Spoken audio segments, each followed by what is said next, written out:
generosity doesn't matter.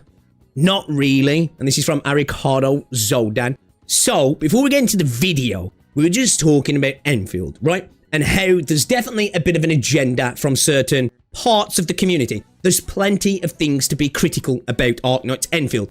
Lots of things, right? But there's definitely a doom postery sort of agenda. Very much like the same agenda that was applied to Wuthering Waves. It's almost like those same people went from one game into another and are now in that other game and are trying to impart that same sort of feeling onto another game. But there is things to be critical about. And it got me on to talking about generosity. And too much in the gacha space do we care about so many other things rather than, is the core fundamental part of the game good? Now, we can make other things better, of course we can, but we seem to like care less about that part of the games more and more recently and care about all the extra stuff. Now, of course, we have to get a good balance right. But how much does generosity matter in a game when if a game's super generous, but it really doesn't help the systems or the game develop, does it really matter? And if a game's not generous, but a game's still great, does that generosity really matter? Of course, you want a great game with generosity, right? But let's see what Ricardo's got to say here then, shall we? Drop a preemptive like.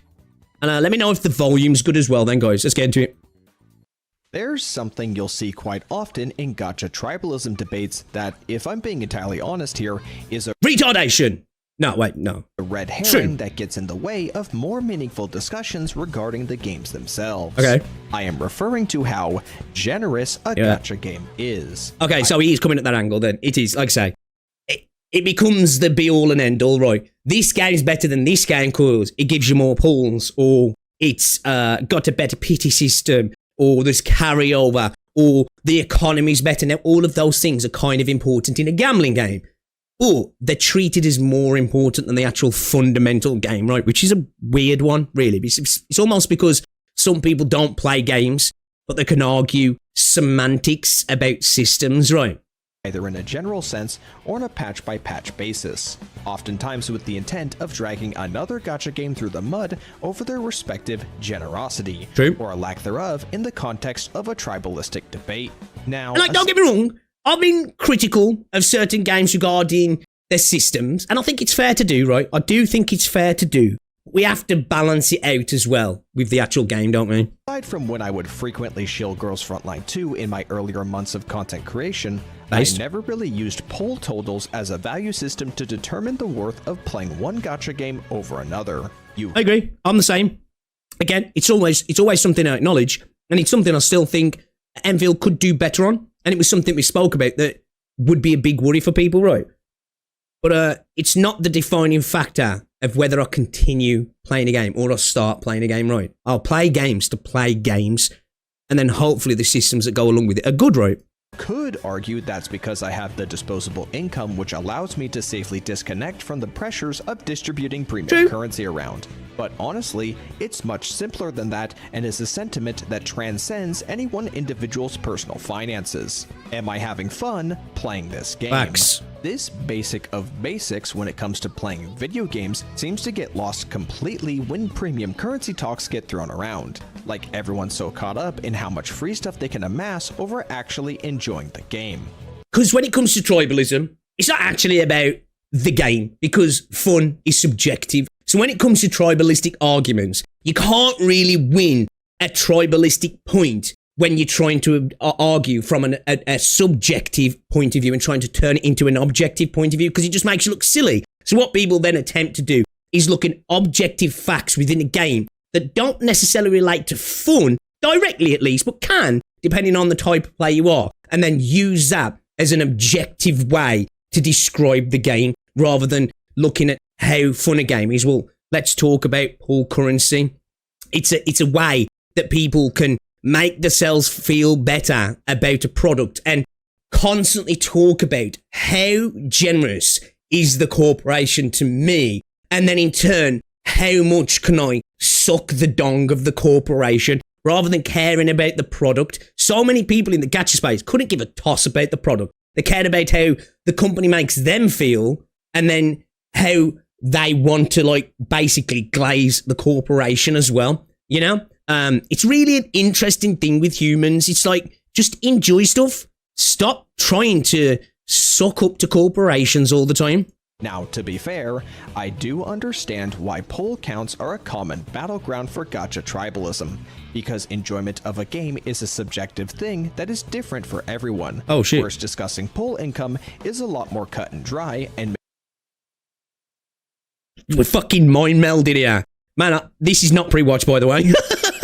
makes for a more tangible subject to latch Turning on. insane, guys. He's pre-watching all of his videos. I've got 52 tabs of glue up ready to pull every argument apart and some Discord messages as well. I might even have some leaked DMs as well, by the way, guys. 2. Characters are the foundation in which almost the entire game is built around in service of, so the rate at which a player can acquire a new character directly correlates to their ability to potentially experience new ways to play the same game. Definitely true. This is why I say it has its merits to the conversation, right? But it's not the be-all and end-all. If a game with its core gameplay loop is fundamentally good, the addition of new players and weapons doesn't really change it. Because look at when we get new characters in games, right? Typically, new character drops for 24 hours, the game feels a little bit fresh, you might have a bit more ease of certain content, and then it's back to the status quo, right? Now you compare that with something like Arknights, where the game evolves. So it really doesn't matter if you add additional characters to your roster because the game itself is evolving. Now that is much more desirable in my opinion because my enjoyment gets to continue to evolve rather than, oh, I've got a new flashy toy for a short time, but I'm still back to the same thing. But that being said, these are gacha games. Getting characters is important, right? It is important, but it shouldn't dwarf the enjoyment of the overall core gameplay loop, right? And I think because we're so lost in chasing characters, companies, that's how they develop the games. It's all about the new roster. It's all about the new character. And you can understand why they do that because it makes a shit ton of money as well, right? Or maintain enjoyment of the game as metas and endgame adapt to the newest additions to a True. roster. With that said, however, it is all about how you treat games as well, right? If you're super like sweaty and you want to like min-max the fuck out of every clear and every bit of content, then getting characters matters more. And if you're free to play in any game in the gacha space in that regard, you're going to have a bit more of a torrid time than if you're spending, right? Because you're always going to want that new shiny thing to get the, you know, to min-max the hell out of someone, to get that, shave that few seconds off a particular endgame stage or get the maximum points in another stage or something like that. So, you know, I understand that, but I always think, man, like, once again, you're kind of at a point, and obviously fun is subjective, you're kind of optimizing the fun out of the game once again, rather than just attempting to enjoy it. And I always think if that's all you care about as a free-to-play player, I don't know if gachas are the space for that, and you should maybe seek that elsewhere, because you could probably get that enjoyment without the necessity to spend. Do you know what I mean? Acquiring currency slower than a competing gacha game, you're still acquiring currency in the direction of pulling for a new character. True. And more importantly, if there is a more generous gacha game but you don't enjoy playing it, then why should it matter that you can acquire characters faster if they're used in a gameplay loop that you don't even enjoy in the first place? Genshin Impact consistently remains the top dog in terms of popularity and influence in the gacha space despite the sheer number of characters the game has, coupled with lower pull income totals when put next to its competitors. Even for someone like me who does not... It's almost like people just enjoy playing the game, right? Weird concept, I know, right? And people will always say, it's because they're tied down. And there is such thing as a sunk cost fallacy. But it's almost like people still actually enjoy playing the game. A crazy thought, right? Crazy thought. People can enjoy Genshin Impact. It's got to be lies. Enjoy playing Genshin Impact anymore, I can at least recognize the overwhelming love and appreciation for this game from its fan base that goes beyond a sense of entitlement for an arbitrary amount of primo gems. Detractors of Genshin Impact regularly attack it over its low pull counts, but it has rarely, if ever, resulted in significant change as the core audience still enjoys Genshin Impact for its actual gameplay and content offerings. While I don't play Genshin Impact myself, I do play another gacha game that has received similar public condemnation over its perceived generosity, regardless of how true those statements actually are. I'm sure he's going to be talking about Enfield. Eric Hoddle plays Enfield, doesn't he? I'm sure I've seen him streaming it. especially after some more recent system changes. Stella Sora is currently my favorite gacha game, even if I treat it more so as a side game. I enjoy it. I do get comments about I was a little bit unfair of Stella Sora, and I don't think I necessarily was. I think maybe my thumbnail was probably a little bit, I don't even think egregious, maybe a little bit unfair, right? I think might have been a little bit unfair. I still stand by what I said about Stella Sora in regards to the currency changes. I didn't play in that, like, creator beta test thing where the changes were already made, you just couldn't pull. I can't remember exactly what it was. I wasn't in that. So I just played a beta, came to the game, was like, wait a minute, they've ramped up the prices, right? Which, in a vacuum, doesn't matter. It's just one of those things, it triggered me, man. I'll be honest, it triggered an emotional response in me, which might have been a little bit more than what it deserved. Maybe. But I have to keep saying this, right? Stella Sora as a game is fun, and I'm not playing it in the minute, but I'll continue to play after the fact, right? Because even though I was frustrated by some of those changes, it didn't change that the game itself was enjoyable, and you could still have a lot of fun without really caring about the gacha system in itself, really, which the gacha system itself was fine, because a couple of people have misconstrued that with me. They're like, you were the one shitting on the gacha system. Not true. The gacha system I had no issues with. It was changes made to like pricing and stuff, which I had an issue with. Because, yeah, man, I think Stella Sora is a great little game, I do. It really is a cool little side game. Primarily for its story. Look at this British man thinking it's Enfield. I know. I'm too deep. I'm in too deep, man. I'm glazing the game so much. I thought we were going to get glazed. I thought we were going to get hyper glazed, chat. Not to be. Building, yet only play it very casually when it comes to team building and participation in endgame content. Would I appreciate it if Stella Sora offered more rewards? Well, of course, as I would for any of these gacha games. True. But I'm more than happy with what's on offer as a game that I don't feel like I'm owed anything to stick around, at least for now. On the other end of the spectrum, Girls Frontline 2 is easily the most generous gacha game I have ever played. But I've lost all interest in keeping up with the game as I'm no longer interested in actually playing it for multiple reasons surrounding its But wait, that doesn't make sense. Generosity equals quality, right? That's what I've been told. It's all about pulls and pity carryover and guarantees. Surely this can't be true. Gameplay and content updates. Sticking around with GFL 2 at this point for me would be for no other reason than to collect currency to pull for more characters. But if I'm not even enjoying the process of gathering said currency or playing with said characters, then I would only be perpetuating a one-sided relationship fueled primarily through fear of missing out. This is something I've been consistent with across every gacha game I play. I got like that with Wiwa. Like there was a point of Wuthering Waves where I'd stopped caring, right? The story didn't have me hooked anymore. The end game was boring. The events were just not hitting the way I wanted them to. The core gameplay I still liked, right? But I'd spent hundreds of hours doing that core gameplay that really wasn't changing fundamentally in any way. Didn't make it all of a sudden bad. I just a little bit burnt out with it.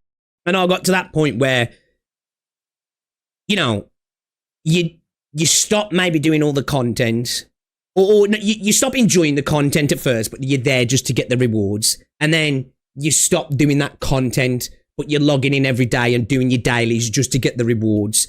And then you kind of stop doing all the dailies. And then you stop doing the dailies and you're just trying to get your little login bonuses. And then next thing you know, a couple of weeks have gone by and you haven't logged in right. I think we all go through that with gacha games where you kind of stop caring a couple of weeks prior to like you actually having a break from the game because you're there just kind of on autopilot hopping in. I need my rewards. Because we train ourselves into that's the main thing about the game, right? Rather than just second you stop having fun, being like, you know what? Let me take a break. I'll come back. Because if the game is as good as it is and it is worth your time, when you come back, you won't be like behind in a sense. You won't be cut out of the meta and all that sort of stuff, right? And if you are, then you're playing a game that honestly probably isn't respecting your time, right? And then obviously that's another decision you can make. Played at one point or another. Incentives are not what brought me into these games, nor do they keep me around. And ideally, This should be the stance most people should take when they choose to play a gacha game. Okay. Yes, a bountiful patch can be an effective way to get newcomers' foot in the door, especially when the idea of it being too late. And like, honestly, let's not pretend, it is fun to collect characters, right? I'll tell you why I play gacha games. I play gacha games. The main reason I play gacha games is because at their core, most of them are RPGs, right? And they're JRPGs. I know they're CRPGs because most of them are Chinese, but bear with me. They've got that Japanese role-playing game kind of feel, right? That sort of vibe. So I've got that's a live service version of that. They're free, so I can hop in and try as many as I like rather than having to spend 30 or 40 quid just to see it's an RPG that doesn't quite hit. And then it's like, well, shit, I've had to invest in this and it might take me 10 hours to realise the game's not here. Now I can't get a refund. Where these offer that experience for me and they offer that like long life experience of an RPG. The gacha systems are just an extra thing. And I must admit, I kind of do enjoy engaging with some gacha systems, right? Pulling on characters can be fun. Honestly, it can be. For me, at least. Anyway, yeah, I'm here for a live service RPG experience. It's kind of what I'm here for, man. Being too late to play a gacha game does a lot to keep people from jumping in if they fail too early on in these games' life cycles. But that's where their usefulness should end in that regard, to push people into trying the game. The moment it starts being a driving factor for wanting to stick around is when you should ask yourself what you're actually sticking around for. Agree. This is why I find the comparisons and arguments of pull counts between gacha games to be a bad value system to judge these games by. Loyalty should be earned, not bought and sold. And if you've played these games already, you yourself... Bro, I had a comment before when I was being critical of Wuthering Waves. It might have been my 3.0 take, actually. Somebody said, they insulted me and then went on to say, like, just be honest, you're not loyal to the game, like. And I was just like, bro, what the fuck? Like, I'll never be loyal to a game or a corporation. I'll play until I stop enjoying it. There'll always be that positive experience, right? There's so many games over the years that I don't play anymore, or they were one and done games, and they'll forever be in my memories, but I don't owe them a loyalty. Now, there's games that have been there, you know, when you're going through rough times in life, and you have a bit more of an emotional connection to them, don't you? And some people appreciate them for that specifically. Man, when people talk about loyalty to a corporation, it's like saying you're loyal to your car insurance, or, yeah, man, I will get down on my knees in front of the altar of Jaguar or Ford, you know, because I've got to be loyal to the brand. Like, such an insane way to think, isn't it? Have already decided which ones have earned your own loyalty. All you have to do is wait for the respective gacha game of these diehard fans to go through a lackluster dry period of pull income. For when that happens, you'll truly see how little they actually care about pull income as they attempt to change the subject and move the goalpost. I think Enfield was a really good example of how some people don't want to play games, right? Now, don't get me wrong, there's criticisms to be made about Enfield. I understand that. And I understand when exploration is tied to currency. Some people just want to strip mine currency, right? But it was so fascinating to see some people on one hand say there's no content in the game, but then in the very same argument argue that the game demands too much time from you in what it expects you to do, which I just find a fascinating argument to have, that there's nothing in the game to do, but there's too much to do, and then arguing about, well, I'm expected to do all of these things to gain these things. As somebody who grew up on games from back in the day, right, if you wanted anything from a game, it was like, all right then, buddy, earn it, right? You want that trophy, you want to get that award, or you just want to be able to know you've done that thing, because in old games, it wasn't even like you got an award, right? It was just like, well, I know I did that thing. The game was like, all right then, crawl over hot coals, bitch. And you did, and that was the satisfaction. This is why I talk about friction in games. I'm a bit old school, right? I'm a boomer, I know. But modern day gamers, man, they seem to fear friction. Like, it's almost like they're not here for the experience. They're here for the end game. And that the end game is not the end game, literally. The end game is just like, well, it's done now. Now I'll bitch about how shit the thing is. You know? It's why I've enjoyed taking my time with Enfield. I've thoroughly enjoyed it. So remember, play for fun and not for bribes. Yo, great video, man. Great video. This was a really good video, actually. I enjoyed it. I enjoyed it a lot.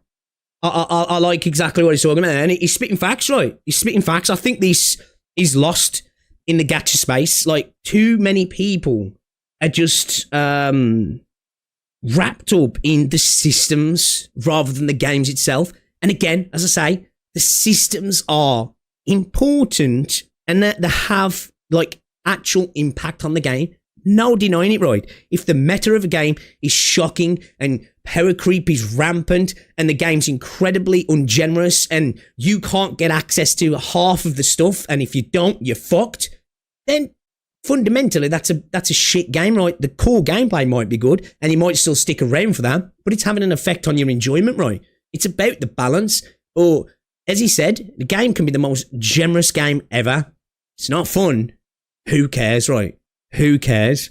At the end of the day, it's like, I don't know, that toothless bird over there smoking a rock is saying, yo, want a blowjob? I don't know.